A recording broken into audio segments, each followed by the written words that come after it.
Sanjeev sir. Thank you.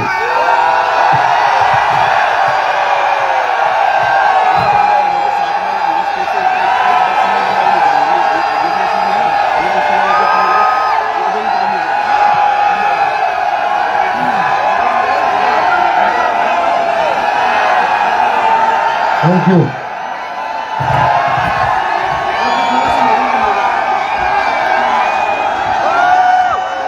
Thank you.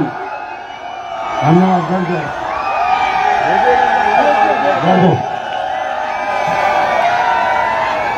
Thank you. Bharat Mata की, भारत माता की, भारत माता की। वंदे वंदे वंदे। बहुत बहुत धन्यवाद आपका। Thank you so much. Please बैठ जाओ प्लीज।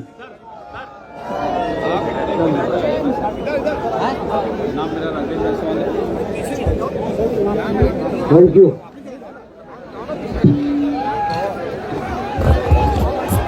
आप सबके चरणों में प्रणाम नहीं, दंडवत।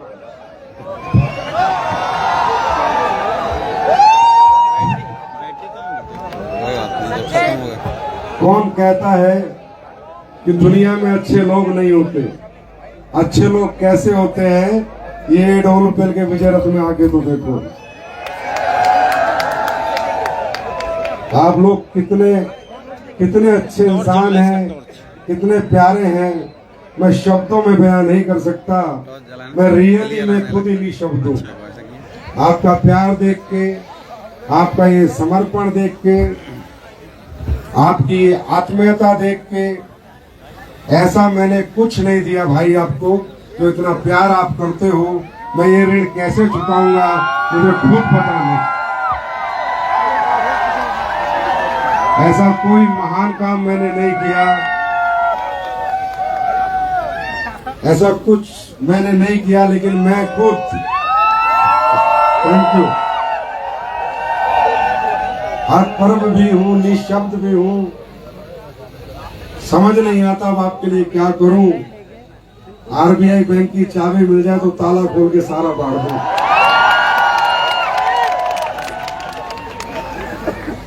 वो भी मुझे लगता है आपके आशीर्वाद से कभी ना कभी मिल ही जाएगी। नहीं। लो एंगल नहीं यार। सबसे पहले आप सभी लोगों का विजय रथ के इस 11वें संस्करण में मैं संजीव कुमार हार्दिक स्वागत करता हूँ, अभिनंदन करता हूँ। Welcome to you all.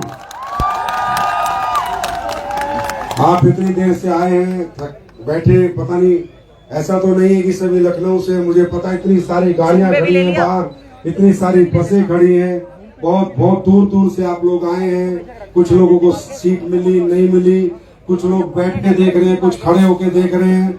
मैं आपसे क्षमा बिल्कुल नहीं चाहूंगा और मैं ये भी नहीं कहूंगा कि हमें क्षमा करें, बिल्कुल ना करें। आपकी किस्मत है कि आपको सीट मिली नहीं मिली, पर मैं एक गारंटी देता हूं, जिस प्लेटफॉर्म पे आप आए हो, ये नीचे बैठे हुए एक दिन तुम मर्जीज में जरूर बैठोगे।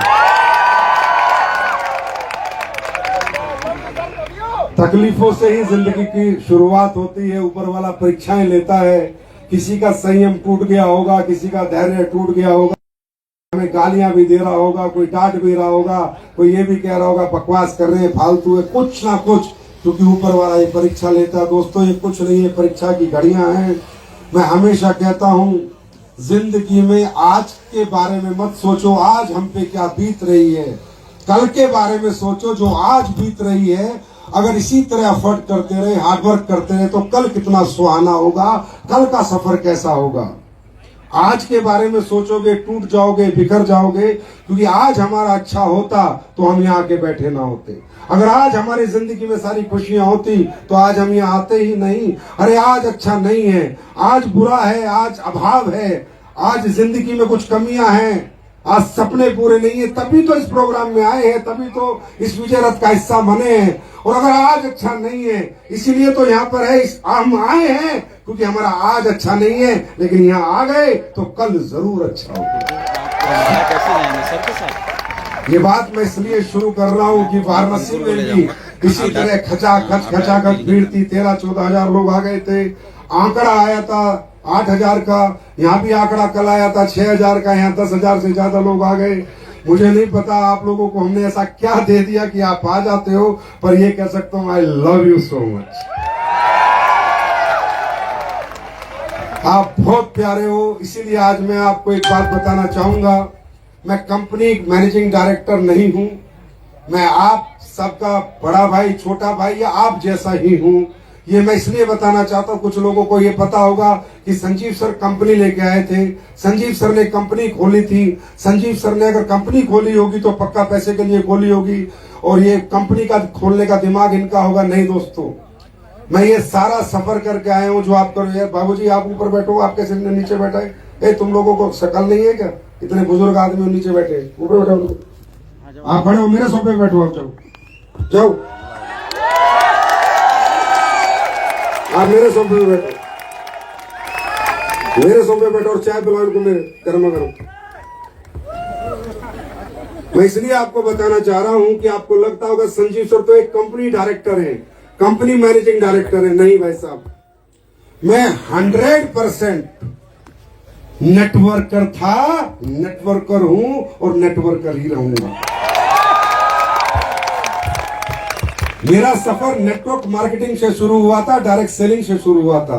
सन 2007 में ऐसा ही फंक्शन में देखने गया था, ऐसे ही फंक्शन का हिस्सा रोटरी क्लब जयपुर में बना था, ऐसा ही फंक्शन मैंने देखा था।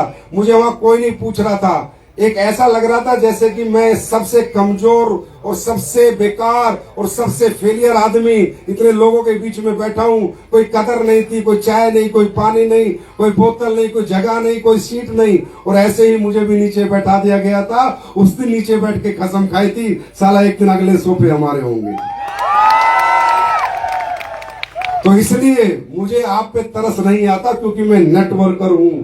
अगर मैं कंपनी मालिक होता तो दिखावा करता, डायरेक्टर होता तो आपसे क्षमा करता, सॉरी मुझे माफ कर दो, आप नीचे बैठे हो। बिल्कुल नहीं, नीचे बैठे हो, ऊपर उठने के लिए बैठे हो। तो ये सब कुछ मैं करके आया हूं, ये सब सेमिनार अटेंड करके, बसों में धक्के खाके, ट्रेनों में धक्के खाके, ट्रक के पीछे लटक लटक के मैं प्लान करने गया हूं। इवन मैं मतलब ये सब कराया भैया मैंने। 2007 से शुरू कर रहा हूं डायरेक्ट सेलिंग। कंपनी तो 2014 में आई है। पहले 7 साल नींद, भूख, प्यास, ट्रेन में सीट नहीं, बस में सीट नहीं, ट्रक के पीछे लटक के जाना, प्लान देने जाना, बारिश आ रही है मोटरसाइकिल पे, 3 ड्रेस रख के जाता था कि भाई आइडेंटिफिकेशन मजबूत रहे। ड्रेस बदल के जाता था। लोगों के ताने भी सही हैं, लोगों की गालियां भी सही हैं, लोगों ने धक्के देके बाहर भी निकाला है, रे चल तेरे जैसे पता नहीं कितने आते हैं। मैं शुरू की बात बता रहा हूँ, 2 महीने हुए, मुझे कुछ फौजियों को प्लान देने गया, वो भी शाम के टाइम, और शाम के टाइम फौजियों को प्लान देना, अपनी मौत को बुलावा देना, पैक पी लेते हैं, समझे। फौजियों ने पैक भी रख के मैं प्लान देने लगा, मुझे बाहर, अरे चल तेरे जैसे पता नहीं कितने आए। तो जो मेरे साथ था वो पतलू में क्या बोला, यार तुझे शर्म नहीं आती? कितनी बेकदरी तेरी कर दी, कैसी बेइज्जती तेरी करी। तू इन्हें प्लान देने के लिए आया था और ये तुझे धक्का देके बाहर कर रहे हैं। मैंने कहा इस दुनिया में जो गिरा है वही उठा है। एक दिन ऐसा आएगा ये लोग मुझसे मेरी परछाई तक नहीं पहुंच पाएंगे, और आज वो दिन है। तो ये भूखा रह जाना, फंक्शन में जाना, खाना ना मिलना, भीड़ बहुत होना, ये सब हो चुका है। ये सब करके ही हम लोग यहाँ पर आए हैं। और ये जो आगे वाली लाइन, ये जो डायमंड बने, ब्लू डायमंड बने, ब्लैक डायमंड बने, रॉयल डायमंड बने, ये सब करके आए हैं। ये कोई नयापन नहीं है, कुछ नया नहीं हो रहा है। मेरे भाई, ऊपर वाला परीक्षा लेता है, ऊपर वाला परीक्षा लेता है। मैं हमेशा कहता था, जब लोग थक जाते थे, हार जाते थे, तो मैं उनसे हमेशा कहता था कि भाइयों हारो मत, थको मत। ये आज को ध्यान में रख के काम करोगे तो थकावट आएगी, कल को ध्यान में रख के काम करोगे थकावट नहीं आएगी। इसे कहते हैं फ्यूचर इमेजेस।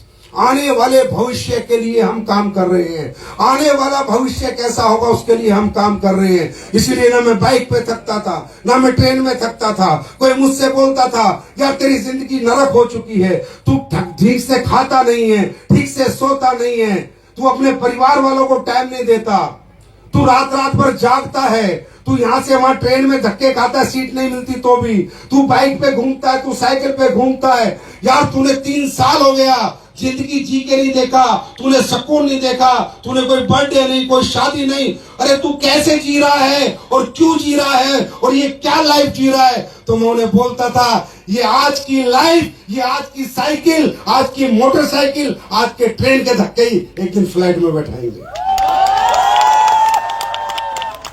ये आज की बाइक चलाने का दर्द, पूरे दिन भागने और दौड़ने का दर्द एक दिन बड़ी बड़ी गाड़ियों में बैठाएगा। और दोस्तों मात्र 3 साल बाद मैं बैठ गया था। ये बात मैंने इसलिए आपको बताई कि आपको जानना जरूरी है कि ये सबके साथ हुआ है। सबकी घर घर की कहानी, हर कामयाब आदमी की कहानी ये है कि पहले उसने दर्द को झेला है, पहले वो तपा है, फिर वो निखरा है। चाहे आप दुनिया में किसी भी कामयाब आदमी की बात कर लें, मैं आपसे पूछना चाहता हूं, आप कामयाब होना चाहते हैं? रियली में होना चाहते हैं? रियली में होना चाहते हैं? और ये आप चाहते हो और नहीं चाहते, लेकिन ये आपकी मजबूरी है, चाहना पड़ेगा। ये जीवन में आए हो तो जीना पड़ेगा, जीना पड़ेगा तो 2 टाइम का खाना भी खाना पड़ेगा, तन पे कपड़ा भी रखना पड़ेगा और ऊपर छत भी चाहिए। हाँ है ना? तो इस जीवन की ये जरूरतें हैं मेरे दोस्त। अगर जीवन नहीं है तो कोई जरूरत नहीं है, लेकिन जब तक जीवन है ये हमारी जरूरतें हैं। तो कामयाबी आपकी चाहत नहीं होनी चाहिए, कामयाबी आपका जुनून होना चाहिए, आपका जुनून। अब इस कामयाब होने के लिए आपको साथ मिला है डायरेक्ट सेलिंग इंडस्ट्री का, आपको साथ मिला एसलीपीएस वेलनेस का, आपको साथ मिला एसलीपीएस की लीडरशिप का, आपको साथ मिला कुछ कामयाब लोगों का। और यहाँ तो ज्यादातर ये वाले थे, ये तो बड़ा जोश था। आज की लीडरशिप को मैं सलाम करता हूँ यार, बहुत जोशी लीडरशिप थी आज की। ये गुरुजी भी यूपी वाले ही हैं, गुरुजी भी डिस्ट्रिक्ट गाजियाबाद से है बेटा। कह रहा यूपी वाले इसलिए जोश में है।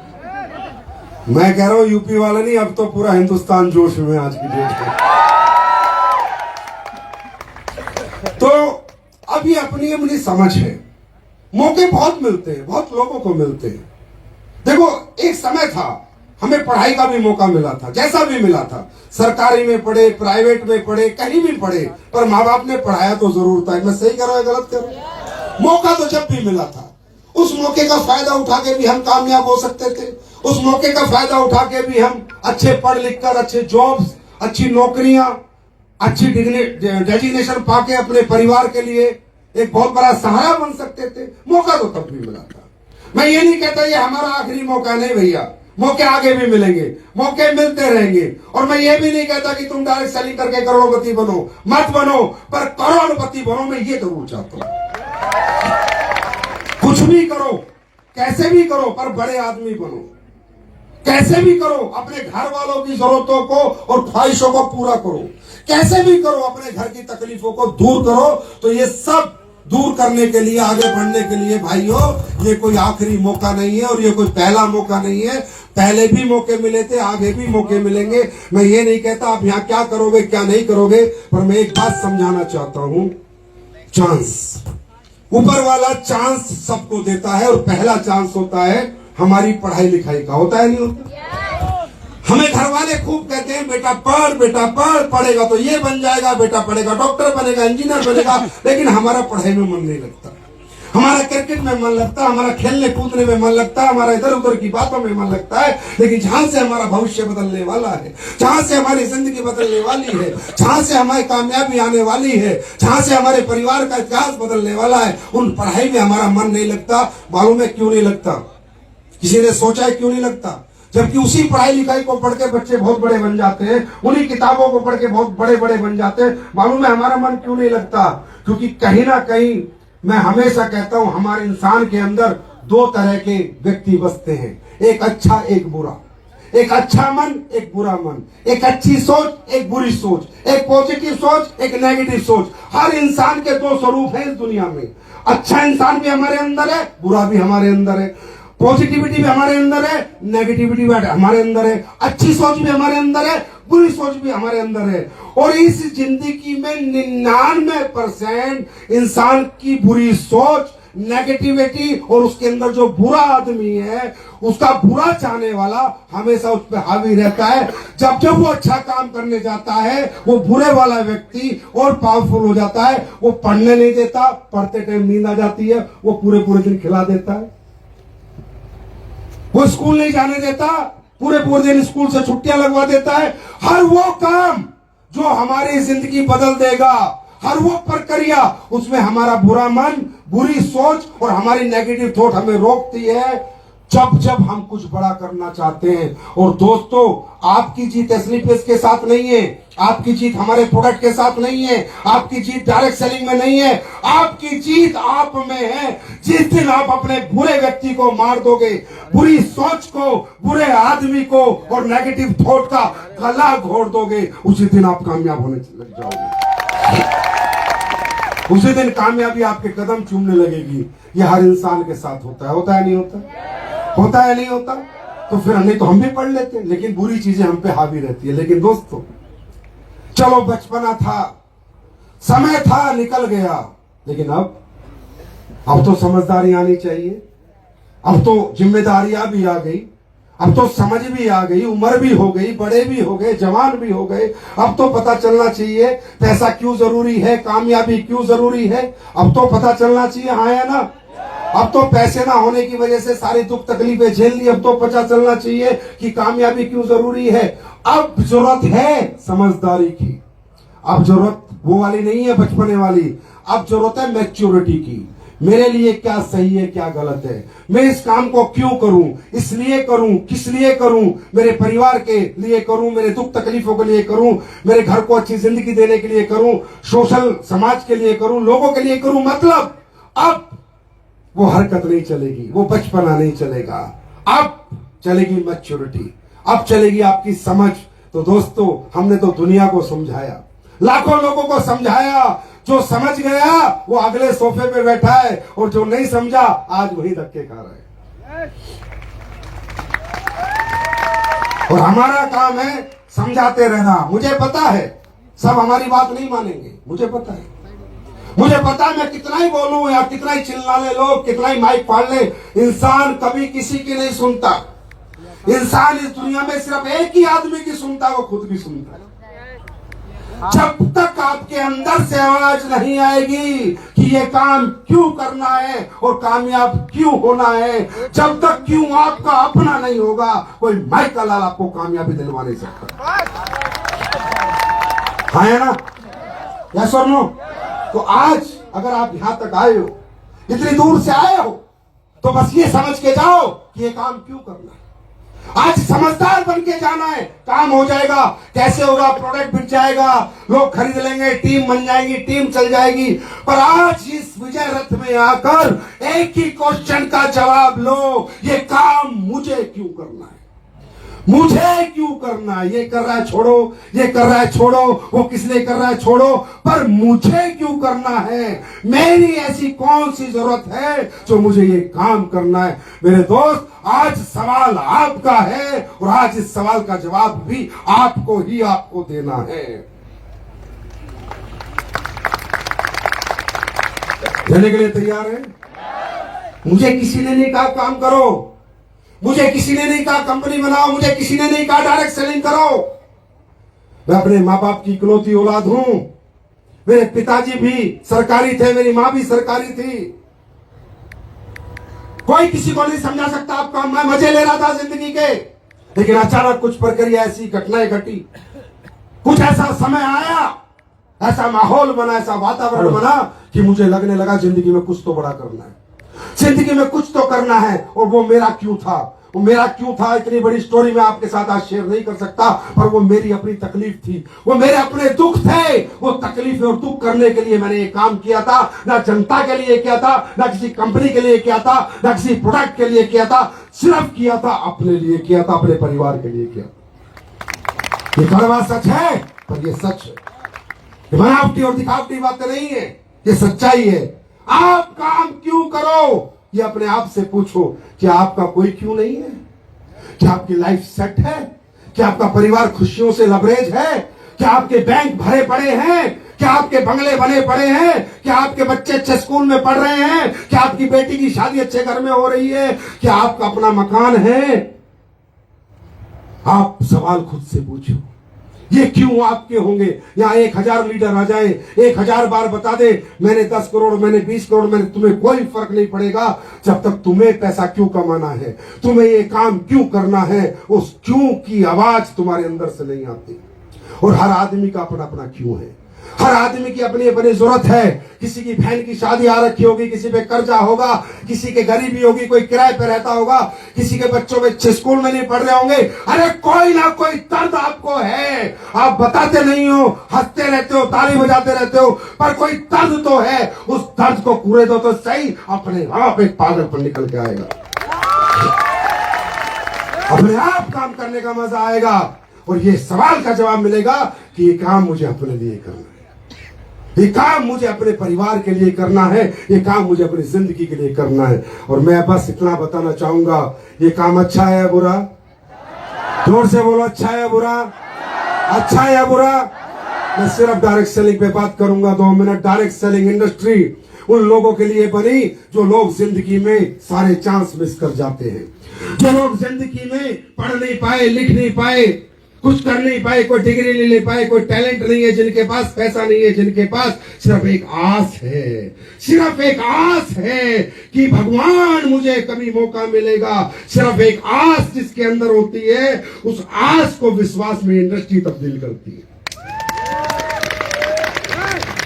मेरे भाई, इस काम को अरबपति, खरबपति, करोड़ोंपति लोग नहीं करते, ये मैं खुद मना कर रहा हूं, नहीं करते। जो लोग जिंदगी में ऑलरेडी कामयाब हैं, जो बड़े शोरूम के मालिक है, बड़े हॉस्पिटल के मालिक है, बड़ी बड़ी नौकरियां कर रहे हैं, बड़े बड़े पैसे कमा रहे हैं, भाई साहब वो हमारा काम नहीं करते। हाँ, प्रोडक्ट हमारे ही खाते हैं और खाने भी पड़ेंगे, लेकिन ये काम कौन करता है? ये काम करता है लोअर मिडिल क्लास, ये काम करता है मिडिल क्लास, ये काम करता है अपर मिडिल क्लास, जिसके पास आज करने के लिए कोई अपॉर्चुनिटी नहीं है, जिसके पास करने के लिए कोई प्लेटफॉर्म नहीं है, जो अगर कोई काम करना चाहता तो इतना पैसा लगाना पड़ेगा, पैसा नहीं है, जिसके पास पढ़ाई नहीं है, टैलेंट नहीं है, उन लोगों के लिए इंडस्ट्री बनी। और ये इंडस्ट्री बनी, दूसरा पहला इस इंडस्ट्री के बनने का कारण था, जो लोग हिम्मती हैं, मेहनती हैं, कर्मठी हैं, कुछ करना चाहते हैं और उनके लिए कोई काम नहीं है, उनके लिए काम आया था डायरेक्ट सेलिंग के रूप में, राइट। दूसरा ये इंडस्ट्री बनी थी अच्छे प्रोडक्ट बनाने के लिए और बेचने के लिए। ये इंडस्ट्री किसी को लूटने के लिए नहीं बनी, ये इंडस्ट्री सिर्फ सपने बेचने के लिए नहीं बनी, ये इंडस्ट्री किसी को पागल बनाने के लिए नहीं बनी, गाड़ियों की चकाचौंध दिखा के, बड़े बड़े चेक दिखा के लोगों को मूर्ख बनाने के लिए नहीं बनी थी। ये इंडस्ट्री बड़ी इथिकल इंडस्ट्री है, बड़ी ऑथेंटिक इंडस्ट्री है। अगर ये जानना चाहते हो तो मैं इसका साइज बताता हूं। पूरे वर्ल्ड में इस इंडस्ट्री का साइज आज 16 लाख करोड़ है। 16 लाख करोड़ रुपए की इंडस्ट्री है पूरे विश्व में, 16 लाख करोड़ की, 16 लाख करोड़ की है। तुम 1 करोड़ को ढूंढ रहे हो, ताली बजाओ ढंग से, ध्यान से सुनो, ध्यान से, मैच्योर होके जाओ, यहां से मोटिवेट होके मत जाओ, मैच्योर होके जाओ। 16 लाख करोड़ की इंडस्ट्री है, जिसमें 2.5 लाख करोड़ का टर्नओवर अमेरिका का अकेले का है, 3 लाख करोड़ का टर्नओवर चाइना का है, और बाकी 12 लाख, कितने हो गए 16 लाख में? 3 और 2.5, 5.5, 12.5 लाख करोड़ का इधर उधर का है। तुम्हारा भारत देश जो 150 करोड़ की आबादी में आज की डेट में मात्र 25,000 करोड़ का टर्नओवर है, मात्र 25,000 करोड़ का। सोचो, अगर ये इंडस्ट्री पावरफुल नहीं होती, ताकतवर नहीं होती, इसमें भविष्य नहीं मिलते, तो अमेरिका जैसी महाशक्ति, अमेरिका जैसा देश, जहां तुम्हारे रुपए की कीमत 85 रुपए, $1 की कीमत 85 रुपए है, वो अमेरिका भी आज डायरेक्ट सेलिंग इंडस्ट्री में 3 लाख करोड़ का कंट्रीब्यूशन कर रहा है। तो उस अमेरिका में जानवर काम नहीं करते होंगे, वहां के लोग ही काम करते होंगे। इसका मतलब ये इंडस्ट्री पावरफुल थी, पावरफुल है और पावरफुल रहेगी। लेकिन वो कौन सी कंपनियां अमेरिका में? वो कंपनियां हैं ऑथेंटिक प्रोडक्ट बनाने वाली, रियल प्रोडक्ट बनाने वाली, इथिकल प्रोडक्ट बनाने वाली, क्वालिटी प्रोडक्ट बनाने वाली। और उन कंपनियों के विश्वव्यापी टर्नओवर है 60,000 करोड़, 70,000 करोड़, 80,000 करोड़। एक एक कंपनी के टर्नओवर है मेरे भाई, क्योंकि वो लोग जरूरत का प्रोडक्ट बनाते हैं, काम का प्रोडक्ट बनाते हैं, क्वालिटी का प्रोडक्ट बनाते हैं, वो अच्छा प्रोडक्ट बनाते हैं, महंगा बेचते हैं, लेकिन सामने वाले को सेटिस्फाइड करते हैं। मेरी बात समझ में आई? अब सोचो, हिंदुस्तान में तो ये इंडस्ट्री अभी शुरू हुई है और आप लोग आ चुके हो। जब इसका टर्नओवर लाखों करोड़ का होगा तो तुम्हारे घरों में कितना पैसा आ चुका होगा, सोच के देखो। समझ में आई? क्या किस लिए बनी इंडस्ट्री? अच्छे प्रोडक्ट, कस्टमर को लूटना नहीं है, अच्छा प्रोडक्ट देना है, सेटिस्फाइड करना है। बेचारे का बड़ा मेहनत का पैसा है, कीमत जितनी मर्जी लो, पर जो बोलो वो प्रोडक्ट में होना चाहिए। ये किसी ने किया या नहीं किया, पर सन 2014 से एसलीपीएस लगातार करती आ रही है। ये उन प्रोडक्टों का रिजल्ट है, उन प्रोडक्टों के प्रति प्यार है, उन प्रोडक्टों के प्रति समर्पण है कि बड़े से बड़े ऑडिटोरियम छोटे पड़ गए, अरे मैरिज हॉल छोटे पड़ गए, आखिरी में एसलीपीएस को मैदान ढूंढने पड़े, मैदान ढूंढने पड़े।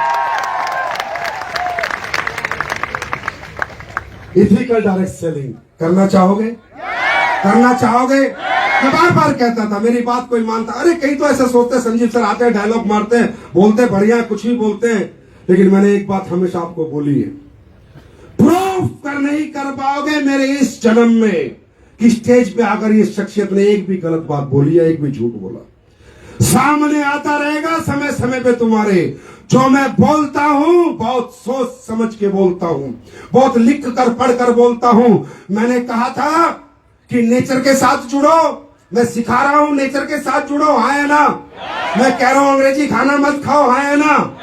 बोलता ही नहीं बोलता, बोलता ही नहीं बोलता। मेरी बात किसी को नहीं मानी। मैंने कहा था कि अंग्रेज आए थे इस देश में ईस्ट इंडिया कंपनी मसालों का व्यापार करने, मेरी बात किस, अरे ये तो संजीव सर है, तो कंपनी चला रहे, डायलॉग बाजी करते। मैंने कहा तुम्हारा देश गुलाम हुआ मसालों की वजह से, मेरी बात किसी ने नहीं मानी। लोग कहे संजीव तो झूठ बोलते हैं। मैंने कहा अगर तुम नेचर से जुड़ो तो लाइलाज से लाइलाज बीमारी ठीक हो सकती है। नहीं संजीव सर तो कंपनी चलाने के लिए बात करते हैं। नहीं मेरे भाई, मैं जो कहता हूं सत्यता के आधार पे कहता हूं, और जो मैंने कहा, आज सिद्धू, नवजोत सिंह सिद्धू, भारत का इतना बड़ा नाम, उसने प्रेस कॉन्फ्रेंस करी और उसने बताया कि मेरी बीवी को 4थी स्टेज का कैंसर था। अमेरिका के डॉक्टर ने आके बोला था 5% चांस है, आप चाहिए। और आज प्रेस कॉन्फ्रेंस सिद्धू की देखिए, नवजोत सिंह सिद्धू की। लेकिन मैंने पढ़ा, मैंने आयुर्वेद को पढ़ा, मैंने नेचर को पढ़ा, मैंने नेचुरल तरीके से अपनी बीवी को ठीक करने की ठानी। मैंने आंवला दिया, मैंने ऑरेंज दिया, मैंने लौंग दी। मैं हमेशा कहता हूं दुनिया की सबसे बड़ी एंटीऑक्सीडेंट लौंग है। मैंने दालचीनी का चाय पिलाई, मैंने गेहूं छुड़वा दिए, चावल छुड़वा दिए, कार्बोहाइड्रेट छुड़वा दिया, मां हल्दी दी, हल्दी एंटी कैंसर हल्दी दी, और मात्र 40 दिन में 4th स्टेज से मेरी बीवी ठीक हो गई। ये मैं नहीं कह रहा, ये नवजोत सिंह सिद्धू की प्रेस कॉन्फ्रेंस है। और उसने ये बात पे मोहर लगाई कि ब्रिटिशर्स जब इंडिया में आए थे तो मसालों पे राज करने आए थे, हमारे मसालों के लिए आए थे, ये लौंग और काली मिर्च के लिए आए थे। मैंने कब बोला था? हल्द्वानी के विजय रथ में, और ये आज की प्रेस कॉन्फ्रेंस है। संजीव सर मिट सकते हैं पर झूठ नहीं बोल सकते। जो सच है मैं वही कहूंगा। तो आप देखो क्या ताकत है इस नेचर में, क्या ताकत है इस आयुर्वेद में। अरे यार आज घर घर लोग मर रहे हैं, त्राही त्राही हो रखी है, हॉस्पिटल मुझे भी जाना पड़ता है, ऐसा नहीं है। बीमारी होती है, आदमी चेकअप कराने जाता है, आयुर्वेद में ब्लड टेस्ट तो नहीं हो सकता ना, है ना, यूरिन टेस्ट तो नहीं हो सकता ना, तो टेस्ट कराने मुझे भी जाना पड़ता है। मैं जिस भी हॉस्पिटल में जाता हूं साहब, भीड़ लगी हुई है, भीड़ पे भीड़ लगी हुई है। इतनी त्राही त्राही मच गई, क्यों? नेचर से हम दूर हो गए, हर्बल से हम दूर हो गए, हमें खुद ही नहीं पता क्या खाना है क्या नहीं खाना, कैसे रहना है कैसे नहीं रहना। और दोस्तों, ये मुहिम पिछले 11 साल से हम लोग चला रहे हैं, समाज को जाके समझा रहे हैं, इनको छोड़ो, इनको अपनाओ और स्वस्थ जीवन पाओ। मुझे बताओ, क्या हम गलत काम कर रहे हैं? ये अच्छा काम है बुरा काम है? अच्छा काम है बुरा काम है?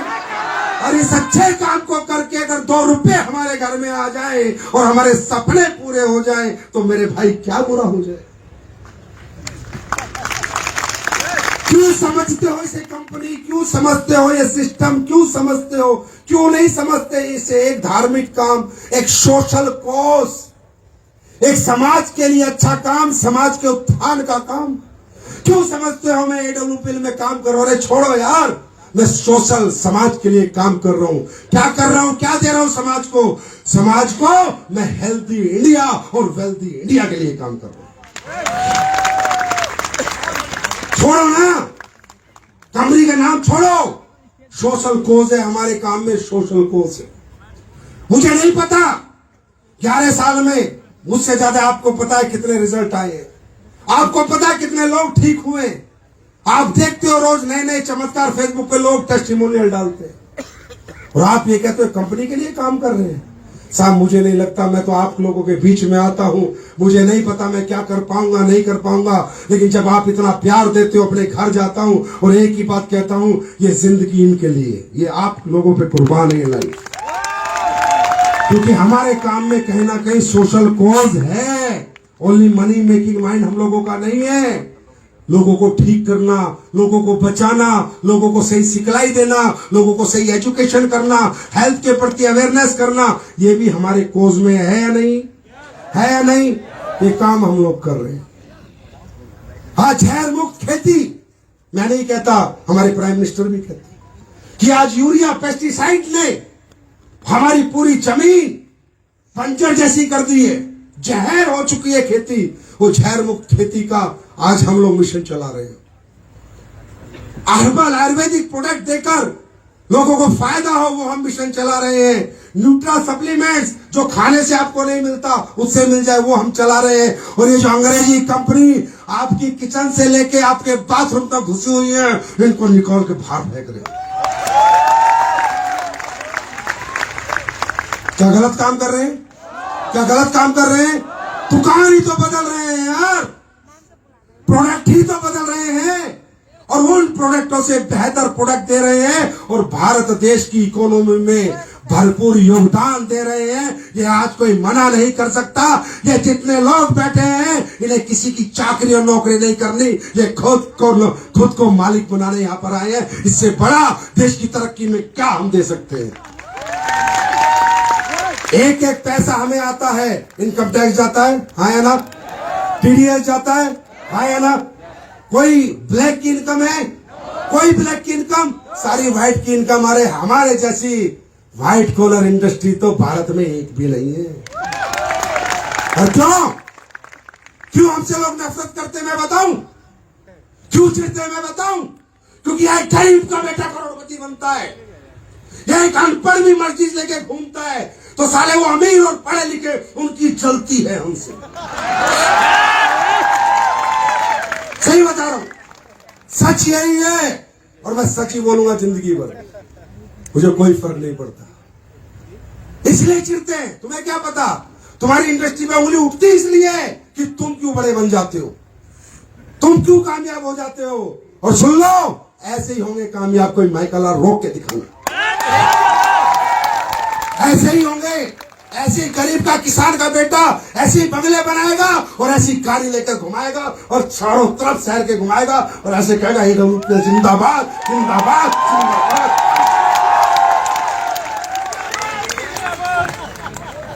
तैयार हो? मेहनत करने के लिए तैयार हो? अरे मेहनत करने के लिए तैयार हो? सुनो, दिक्कतें आएंगी, परेशानी आएंगी, परीक्षा ली जाएगी, भटकाया जाएगा, भरमाया जाएगा। क्योंकि कोई भी, हर आदमी की किसी भी काम को लेकर अपने अपने मत है, अपनी अपनी समझ है, अपनी अपनी सोच है। किसी के लिए काम पूजा है, किसी के लिए काम सजा है, किसी के लिए काम अच्छा है, किसी के लिए काम बुरा है। ये मैं ऐसे बताता हूं। एक बार एक छोटी सी लड़की, एक बार एक छोटी सी बिटिया समुद्र किनारे रेत के साथ खेल रही थी। समुद्र की एक लहर आई और उसकी चप्पल लेके चली गई। बिटिया को बड़ा गुस्सा है, अरे समुद्र तो बड़ा बेकार है, यह समुद्र तो चोर है। और उस बिटिया ने किनारे पर समुद्र के लिख दिया, समुद्र तू चोर है, मेरी चप्पल ले गया। थोड़ी देर बाद एक व्यक्ति जिसे तैरना नहीं आता था, थोड़ा अंदर तक चला गया और डूब गया और मर गया। उसकी मां भागी भागी आई और उसे बड़ा गुस्सा आया और वो बोली, ये समुद्र तू तो हत्यारा है। और उसने लिख दिया किनारे पे, ये समुद्र तू तो हत्यारा है। फिर थोड़ी देर में एक बुजुर्ग वहां से जा रहे थे, जो पैसों के लिए बड़े दुखी थे, परेशान थे, बैंक का लोन था। वो समुद्र किनारे उन्हें एक बड़ा सा मोती मिला, जो बड़ा बेशकीमती मोती था, हीरे की तरह चमक रहा था। वो समझ गए यार हीरा मिल गया। वो बोले, हे समुद्र तू कितना दयालु है, कितना प्यारा है। और उन्होंने भी किनारे पे लिख दिया।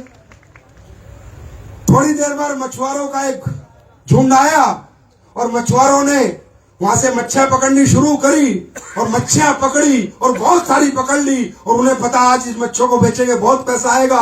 और उन्होंने लिख दिया, हे समुद्र तू तो हमारा पालनहार है। मेरे दोस्त, परिस्थितियां देखो, समुद्र वही है। एक कह रही है समुद्र तू चोर है, एक कह रही है समुद्र हत्यारा है, एक कह रहा है समुद्र दयालु है, एक कह रहा है समुद्र हमारा पालनहार है। थोड़ी देर में समुद्र की लहर आती है और जिसने वो सब लिखा मिटा देती है और अपने झोले झूलती है। और समुद्र अपनी मस्ती में लहरता है और लहरें अपनी मस्ती में चलती है। इसका मतलब दोस्तों, तुम समुद्र बनो, तुम मस्ती में लहरो। कोई कुछ कहेगा, कोई कुछ कहेगा, कोई अच्छा बोलेगा, कोई बुरा बोलेगा। अपनी कामयाबी की लहर से जो जो बोलेगा सबको मिटा दो और दुनिया में समुद्र की तरह बड़े बनते जाओ, आगे बढ़ते जाओ। तैयार हो? तैयार हो? अब एसलीपीएस वेलनेस में जो पहली बार कितने लोग आए, हाथ खड़ा करेंगे। सर, आप लोगों का मैं बहुत बहुत स्वागत अभिनंदन करता हूं। वेलकम। अब मैं आपको दिखाना चाहूंगा हमारे बीच में कुछ लोग, मैं इसलिए बुलाता हूं कि नए लोग हैं ना, वो ये ना सोचे सिर्फ डायलॉगबाजी होती है। ना भाई, यही एक कंपनी है जहां सच पे बात होती है। यही एक संस्था है जो हमेशा सच्चाई की बात करती है। यहाँ घुमा फिरा के कोई बात नहीं होती। और जानना चाहते हो तो अपने लोगों से जानो, अपनी जनता से जानो। कुछ लोग हैं जिन्हें एसलीपीएस के प्रोडक्ट से रिजल्ट मिला है। आओ ऊपर आओ फटाफट। और इनकी कहानी, इनकी जुबानी, फिर तो भरोसा करोगे। अरे करोगे या नहीं करोगे? फिर ये काम क्यों करना? मैं आखिरी में आपको, भाई साहब पैर नहीं छूने। नमस्ते नमस्ते जी। आप इधर से ही हो या बाहर से आए हो? गई यहीं से हैं? बताइए शॉर्टकट में क्या दिक्कत थी, क्या परेशानी थी, क्या प्रोडक्ट लिया? सच बोल रहे हो, झूठ बोल रहे हो? हमने पैसे वैसे तो नहीं दिए आपको? नहीं सर, पैसे पक्का? क्योंकि हिंदुस्तान में पैसे देके कुछ भी बुलवा सकते हो। हाँ, गुटखे को भी, गुटखा खा के भी मतलब कुछ भी बता सकते हैं इस देश में। पैसा बताइए सर। मेरे 4 साल से मुझे नींद की समस्या थी। इसकी नींद नहीं आती थी। नींद नहीं आती थी। बिना दवा के मैं सोता ही नहीं था। और ऑलरेडी मेडिकल लाइन में हूँ, एलोपैथ में, और बहुत सारे हमने न्यूरोलॉजिस्ट को दिखाया है। मेडिकल लाइन में क्या करते हो भाई तुम? एक माइक और दो सर। मैं डायलिसिस टेक्नीशियन हूँ, सीनियर डायलिसिस टेक्नीशियन। सर, दवाइयों के बारे में जानता था कि नुकसान करती है, लेकिन फिर भी कोशिश करता था। 3-4 दिन तक नहीं दवा खाते थे लेकिन नींद नहीं आती थी। तीसरे चौथे दिन मुझे लगता था मैं पागल हो जाऊंगा, तो फिर दवा खानी ही पड़ती थी। पागल होने से अच्छा दवा खा लो। तो सर हमारे दोस्त हैं तीरथ राम सर, जो कि